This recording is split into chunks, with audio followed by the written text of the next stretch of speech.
তাহলে আপনি আমি এক নম্বর কি বিদাত করি? অজুর শুরুতে জাই নামাজ পরিষ্কারের দোয়া, জাই নামাজের দোয়া। 2 নম্বর বিদাত হলো মুখে উচ্চারণ করে নিয়ত পড়া। মুখে উচ্চারণ করে নিয়ত পড়ে না? নাওয়াইতু আন উসাল্লি লিল্লাহি তাআলা আরবাঈ রাকাতিন, এই যে আপনার মুখে উচ্চারণ করে নিয়ত পড়ে। এরপরে আপনার আছে জোহরের সালাতের এক নিয়ত, জোহরের সালাতের আগের সুন্নাতের এক নিয়ত, জোহর সালাতের পরের সুন্নাতের আরেক নিয়ত। এরপরে আছে আপনার আসরের সুন্নাতের এক নিয়ত, আসর সালাতের এক নিয়ত। যত সালাত পৃথিবীতে আছে প্রত্যেকটি সালাতের পৃথক পৃথক নিয়ত মানুষ তৈরি করেছে, অথচ আল্লাহ রাসূল এরকম নিয়ত উচ্চারণ করে পড়ার কথা কোরআন এবং হাদিসের কোথাও বলেননি। তাহলে আপনি আমি নিয়ত মুখে উচ্চারণ করছি, কিন্তু নিয়তটা হলো অন্তরে করার জিনিস, নিয়ত পড়ার জিনিস নয়। আপনি আমি নিয়ত করবো এটা অন্তরে। নিয়ত মানে সংকল্প, ইচ্ছা।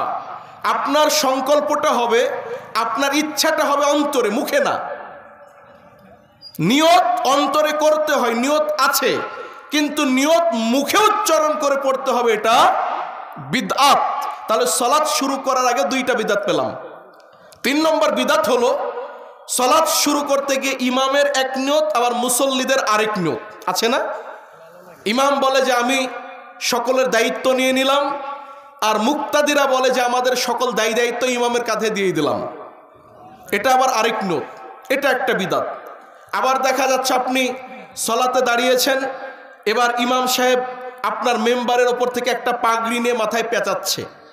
আপনি পাগড়ি পরেন, কিন্তু সালাতের পূর্বক্ষণে আপনি পাগড়ি পরছেন আবার খুলে ফেলছেন। কেন? আপনি মনে করছেন যে সালাতের আগে পাগড়ি পরলে সালাতের বেশি নেকি পাওয়া যায়।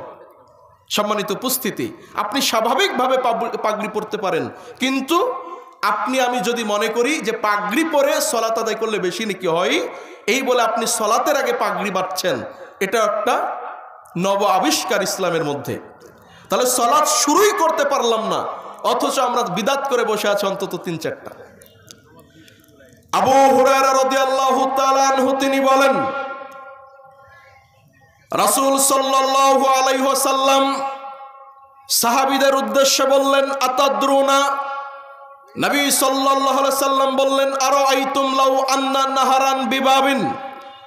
আল্লাহর নবী বলছেন, আচ্ছা সাহাবী শোনো, তোমরা কি বলতে পারো তোমাদের কোনো ব্যক্তির বাড়ির পার্শ্বে যদি একটা প্রবাহিত পুকুর অথবা একটা প্রবাহিত নদী থাকে, আল্লাহর নবী বললেন, ইয়াগতাসিলু ফিহি কুল্লা ইয়াউমিন খামস, আর সেই পুকুরে নেমে কোনো মুসলিম কোনো ব্যক্তি প্রত্যেক দিন যদি 5 বার গোসল করে, আল্লাহর নবী বললেন, হাল ইয়াবকা মিন দারানিহি শাইউন, আচ্ছা বলো তো ওই ব্যক্তির শরীরে কোনো ধুলোবালি কোনো ময়লা আবর্জনা লেগে থাকবে কি?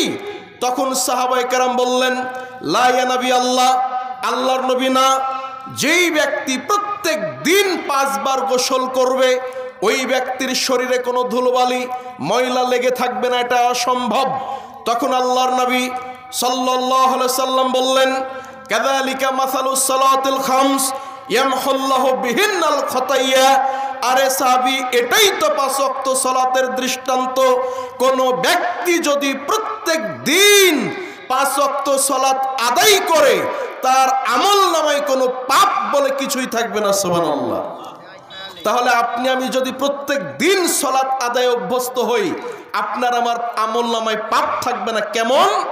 যেইভাবে আপনি আমি প্রত্যেক দিন সকাল দুপুর সন্ধ্যা বিকালে 5 বার গোসল করলে শরীরে যেমন কোনো ময়লা থাকবে না, একইভাবে প্রত্যেক দিন যদি আপনি দিনে রাত্রে 5 ওয়াক্ত সালাত আদায় করেন, আপনার আমলনামায় পাপ গুনাহ বলে কিছুই থাকবে না। কিন্তু আজকে মুসলিমরা সালাত থেকে দূরে। সালাত যদি আপনি আদায় করেন, তাহলে আল্লাহ আপনার অতীতের পাপগুলোকে ক্ষমা করে দিবেন। এই কথা আল্লাহর নবী বললেন। 528 নম্বর হাদিস সহিহ বুখারীতে পাবেন, মিশকাতের মধ্যে পাবেন 512 নম্বর হাদিস। আল্লাহ রাসূল বলেছেন, প্রত্যেক দিন 5 ওয়াক্ত সালাত আদায় করলে আল্লাহ তার অতীতের পাপগুলোকে ক্ষমা করে দেন। আবু হুরায়রা রাদিয়াল্লাহু তাআলা আনহু তিনি বলেন, রাসূল সাল্লাল্লাহু আলাইহি ওয়াসাল্লাম বলেছেন, ইযা আম্মানাল ইমাম ফাআম্মিনু ফাইন্নাহু মান আফাকা তামিনুহু তামিনাল মালাইকা গুফিরা লাহু মা তাকাদ্দামা মিন যামবি। সহিহ বুখারী প্রথম খণ্ড কিতাবুস সালাত হাদিস নম্বর 780। আল্লাহর নবী বললেন, একজন মানুষ যখন সালাত আদায় করে, সালাত আদায় করতে গিয়ে ইদা আম্মানাল ইমাম, ইমাম যখন সালাতে আমিন বলে। আরেক হাদিস আল্লাহর নবী বললেন, শোনো, ইদা ক্বালাল ইমাম গায়রিল মাগদুবি আলাইহিম ওয়ালাদ-দাল্লিন, ইমাম যখন গায়রিল মাগদুবি আলাইহিম ওয়ালাদ-দাল্লিন পড়বে, ক্বালু আমিন, তখন তোমরা আমিন বলো। ফাইন্নাহু মান আফাকা তামিনুহু তামিনাল মালাইকা, এমতো অবস্থায় আল্লাহর ফেরেশতারাও আমিন বলে। মনে রেখো, যদি ইমামের আমিন, মুক্তাদিদের আমিন, আল্লাহর ফেরেশতাদের আমিন একই সাথে মিলে যায়, আল্লাহ অতীতের সকলের সমস্ত পাপ, সমস্ত গুনাহ আল্লাহ ক্ষমা করে দিবেন। তাহলে আপনি আমি সালাত আদায় করতে গিয়ে আমিন কেমনে বলবো? ইমাম যখন আমিন বলবে, তো ইমাম তো আমিনই বলে না।